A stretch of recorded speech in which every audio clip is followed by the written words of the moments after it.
जय श्री राधे कृष्णा। लक्ष्मी नारायण भगवान की जय। संतोषी मैया की जय। प्रिय भक्तजनों, आज शुक्रवार के दिन आप सुनेंगे संतोषी माता की व्रत कथा। एक बुढ़िया थी और उसके 7 बेटे थे। 6 बेटे कमाने वाले थे और एक बेटा निकम्मा था। बुढ़िया माँ 6 पुत्रों की रसोई बनाती, भोजन कराती और पीछे से जो कुछ बचता वह 7वें पुत्र को दे देती। परंतु वह बड़ा भोला भाला था, मन में कुछ विचार नहीं करता था। एक दिन वह उसकी बहू से बोला, देखो मेरी माता का मुझ पर कितना प्रेम है। वह बोली, क्यों नहीं, सबका जूठा बचा हुआ तुमको खिलाती है। वह बोला, ऐसा भी हो सकता है क्या? मैं जब तक आँखों से ना देखूं मान नहीं सकता। बहू ने हंसकर कहा, देख लोगे तब तो मानोगे। कुछ दिन बाद बड़ा त्योहार आया। घर में 7 प्रकार के भोजन और चूरमा के लड्डू बने। वह जांचने को सर के दर्द का बहाना कर पतला कपड़ा सिर पर ओढ़कर रसोई घर में सो गया और कपड़े में से सब देखता रहा। शेहोबाई भोजन करने आए। उसने देखा माँ ने उनके लिए सुंदर सुंदर आसन बिछाए, 7 प्रकार की रसोई परोसी। वे आग्रह करके जिमाती रही। वह देखता रहा। शेहोबाई भोजन करके उठे तब माँ ने उनकी जूठी थालियाँ में से लड्डुओं के टुकड़ों को उठाया और एक लड्डू बनाया। जूठन साफ करके बुढ़िया माँ ने पुकारा, उठ बेटा, शेहोबाई भोजन कर गए, अब तू ही बेटा बाकी है, उठ और तू कब खाएगा? वह कहने लगा, माँ मुझे भोजन नहीं करना, मैं परदेश जा रहा हूँ। माता ने कहा, कल जाता तो आज ही जा। वह बोला, हाँ हाँ आज ही जा रहा हूँ। यह कहकर वह घर से निकल गया। चलते समय उसे बहू की याद आई। वह गौशाला में कंडे थाप रही थी। वह उसे जाकर बोला कि मेरे पास तो कुछ नहीं है, ये अंगूठी है सो ले लो और अपनी कुछ निशानी मुझे दे दो। वह बोली कि मेरे पास क्या है, ये गोबर भरा हाथ है। यह कहकर उसकी पीठ में गोबर के हाथ की थाप मार दी और वह चल दिया। चलते चलते दूर देश में पहुंचा। वहां पर एक साहूकार की दुकान थी। वहां जाकर बोला, भाई मुझे नौकरी पर रख लो। साहूकार को नौकर की ज़रूरत थी। साहूकार उससे बोला, तू नौकरी पर रह जा। लड़के ने पूछा, तनख्वाह क्या रहेगी? साहूकार ने कहा, काम देखकर दाम मिलेंगे। साहूकार की नौकरी मिल गई। वह सवेरे 6 बजे से रात्रि 12 बजे तक नौकरी करने लगा। कुछ दिनों में दुकान का लेन देन, हिसाब किताब, ग्राहकों को माल बेचना, सारा काम करने लगा। साहूकार ने 7-8 नौकर थे। वह सब चक्कर खाने लगे कि ये नया नौकर बहुत होशियार बन गया है। सेठ ने भी काम देखा और 3 महीने के अंदर ही उसे मुनाफे का साझेदार बना लिया। 12 वर्ष में वह नामी सेठ बन गया और मालिक सारा कारोबार उस पर छोड़कर बाहर चला गया। अब बहू पर क्या बीती वह सुनो। सास ससुर उसे दुख देने लगे। सारी गृहस्थी का काम करा के उसे लकड़ी लेने जंगल में बेचते। इस बीच घर की रोटियों के आटे से भी जो भूसी निकलती उसकी रोटी बनाकर रख दी जाती और फूटे नारियल की नरेली में पानी। इस तरह दिन बीतते रहे। एक दिन वह लकड़ी लेने जा रही थी कि रास्ते में बहुत सी स्त्रियां संतोषी माता का व्रत करती दिखाई दी। वहाँ एक खड़ी होकर कहने लगी, बहनों ये तुम किस देवता का व्रत करती हो और इसके करने से क्या फल होता है? इस व्रत के करने की क्या विधि है? यदि तुम अपने इस व्रत का विधान मुझे समझाकर कहोगी तो मैं तुम्हारा बड़ा एहसान मानूंगी। तब उनमें से एक स्त्री बोली, सुनो, ये संतोषी माता का व्रत है। इसके करने से निर्धनता दरिद्रता का नाश होता है, लक्ष्मी आती है, मन की चिंताएं दूर होती है, घर में सुख होने से मन को प्रसन्नता और शांति मिलती है, पुत्र मिलता है, प्रीतम बाहर गया हो तो शीघ्र आता है, कुंवारी कन्या को मनपसंद वर मिलता है, राजद्वार में बहुत दिनों में मुकदमा चलता हो तो वह भी खत्म होता है, कलह क्लेश की निवृत्ति हो, सुख शांति हो, घर में धन जमा हो, पैसा जायदाद का लाभ हो और भी मन में जो कुछ कामना हो वह सब इस संतोषी माता की कृपा से पूरी होती हैं। स्त्री कहने लगी, 1.25 आने का गुड़ चना लेना, इच्छा हो तो 5.25 आने का लेना, जहाँ 1 रुपये का भी सहूलियत के अनुसार ही लेना। बिना परेशानी, श्रद्धा और प्रेम से जितना भी बन सके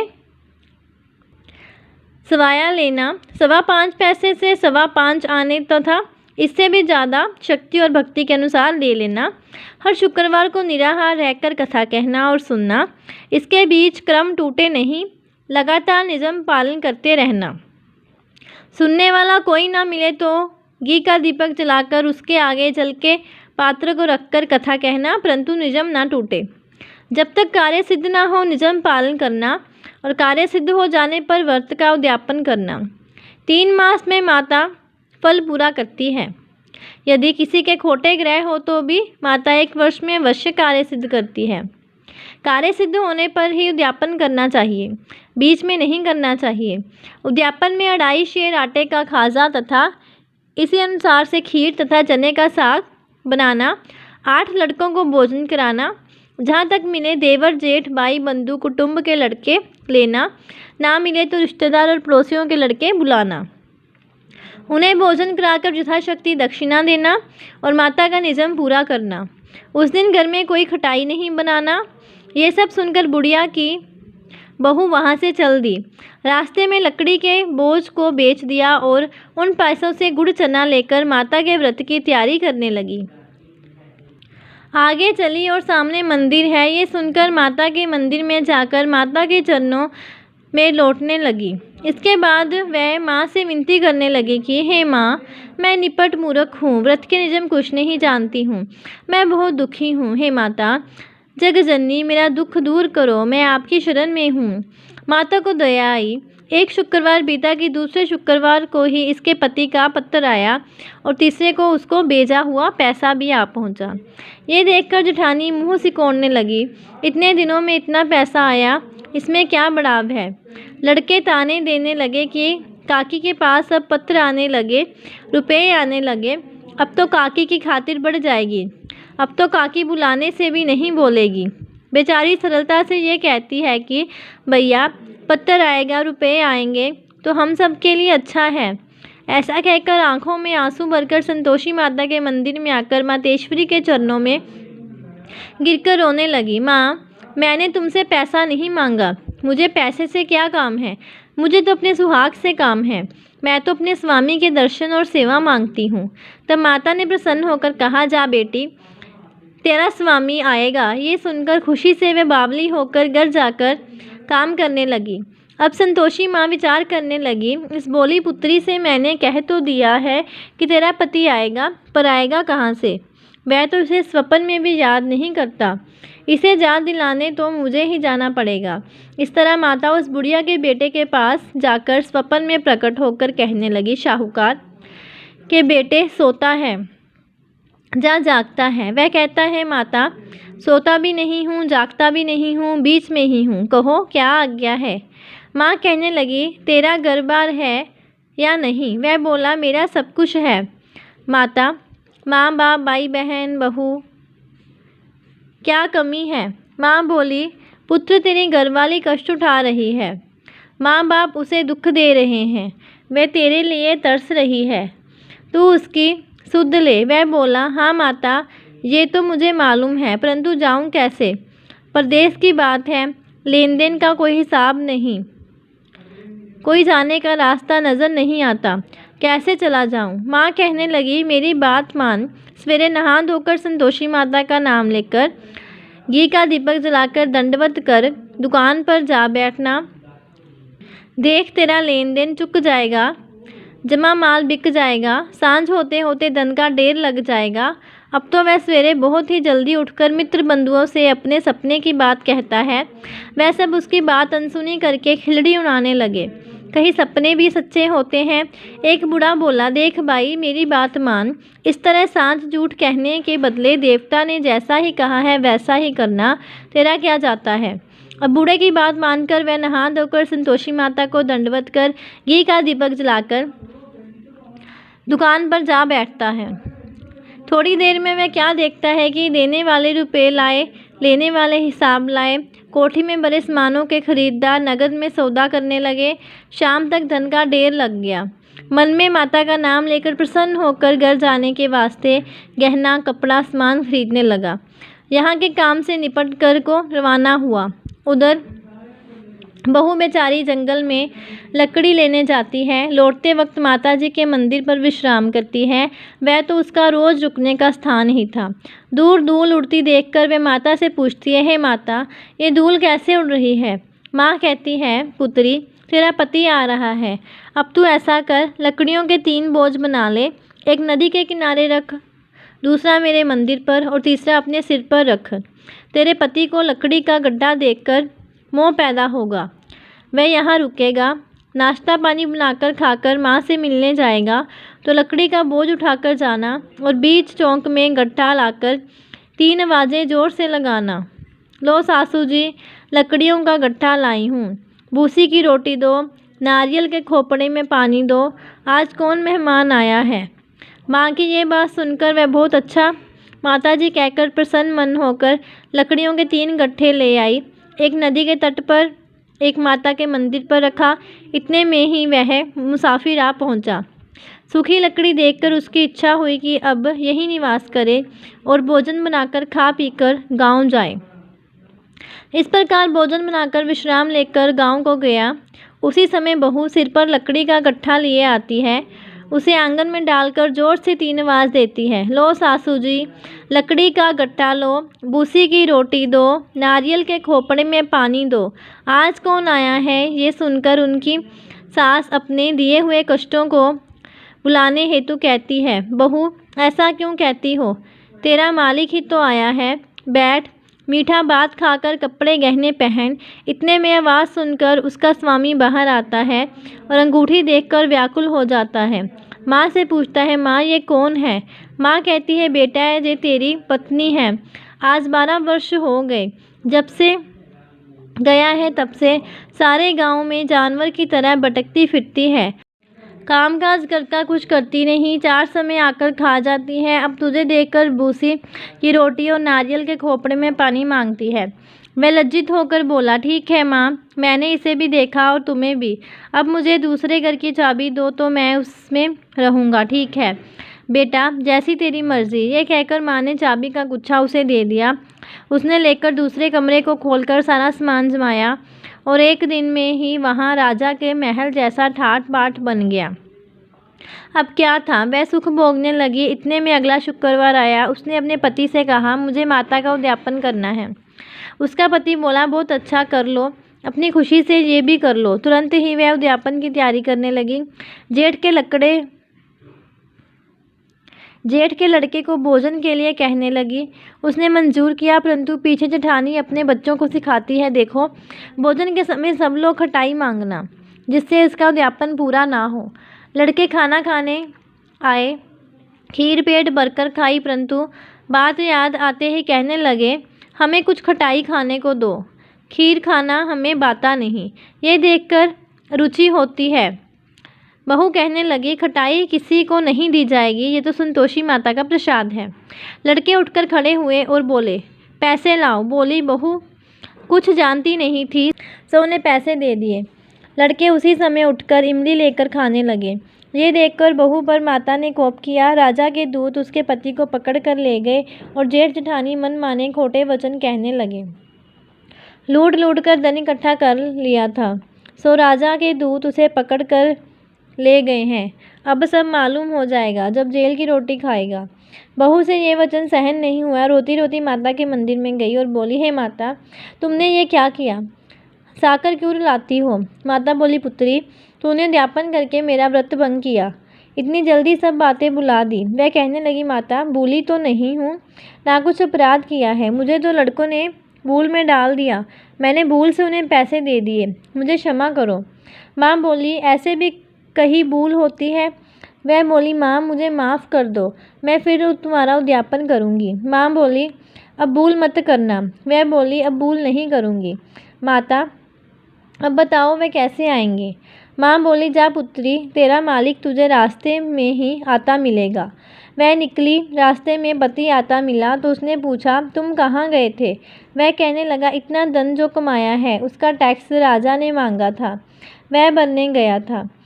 वह प्रसन्न होकर बोली, अच्छा हुआ, अब घर चलो। कुछ दिन बाद फिर शुक्रवार आया तो वह बोली, मुझे माता का उद्यापन करना है। पति ने कहा, कर लो। वह फिर जेठ के लड़कों से भोजन को कहने लगी तो जेठानी ने एक दो बातें सुनाई। लड़के सिखा दिए कि तुम पहले ही खटाई मांग लेना। लड़के कहने लगे कि हमें खीर खाना नहीं भाता, कुछ खटाई खाने को दो।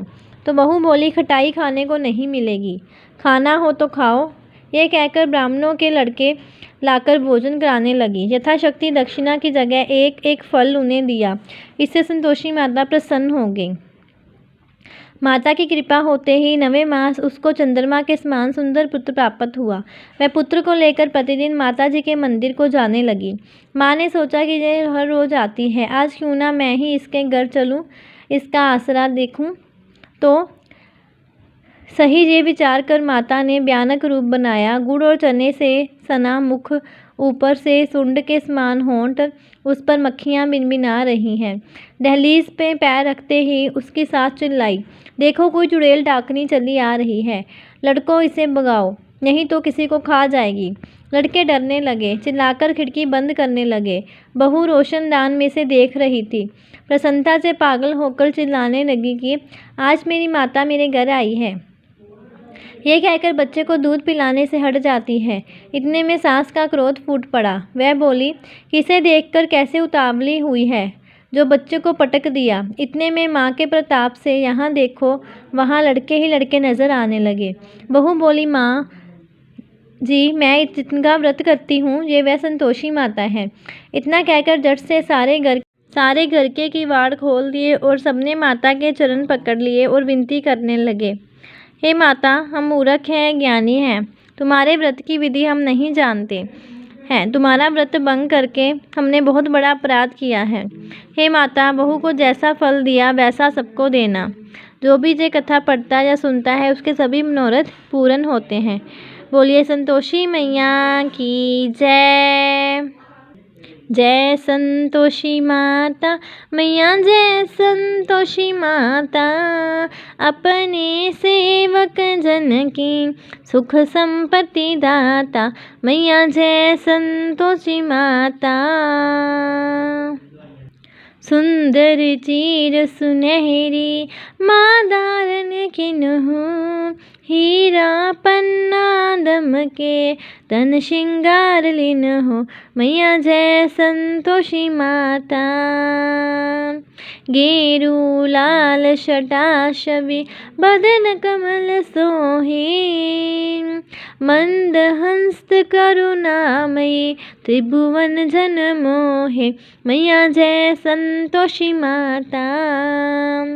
स्वर्ण सिंहासन बैठी चवर ढुरे प्यारे, धूप दीप नैवेद्य मधुमेवा भोग धरे न्यारे मैया, जय संतोषी माता। गुड़ रुचना परम प्रिय ताम संतोष कियो, संतोषी कहलाई माँ भगतन वैभव दियो मैया, जय संतोषी माता। शुक्रवार प्रिय मानत आज दिवस सोही, भगत मंडली आई कथा सुनत मोरी मैया, जय संतोषी माता। मंदिर जगमग ज्योति मंगल ध्वनि छाई, विनय करे हम सेवक चरणन सिर नाई मैया, जय संतोषी माता। भक्ति भाव में पूजा अंगीकृत कीजे, जो मन बसे हमारे इच्छित फल दीजे मैया, जय संतोषी माता। दुखी दरिद्री रोगी संकट मुक्त किए, बहुधन धान्य भरे घर सुख सौभाग्य दिए मैया, जय संतोषी माता। ध्यान धरे जो तेरा वांछित फल पायो, पूजा कथा श्रवण कर घर आनंद आयो, मैया जय संतोषी माता। चरण गहे की लज्जा रखियो जगदम्बे, संकट तू ही निवारे दयामयी माँ अम्बे, मैया जय संतोषी माता। संतोषी मैया की आरती जो कोई जन गावे, रिद्धि सिद्धि सुख संपत्ति जी भर के पावे। मैया जय संतोषी माता, मैया जय संतोषी माता। अपने सेवक जन की सुख संपत्ति दाता, मैया जय संतोषी माता, मैया जय संतोषी माता। बोलिए संतोषी मैया की जय, बोलिए लक्ष्मी नारायण भगवान की जय। प्रिय भक्तजनों, ऐसी और कथाएं सुनने के लिए और जानकारी प्राप्त करने के लिए चैनल को सब्सक्राइब करें और वीडियो को ज़्यादा से ज़्यादा शेयर करें। जय श्री राधे कृष्णा।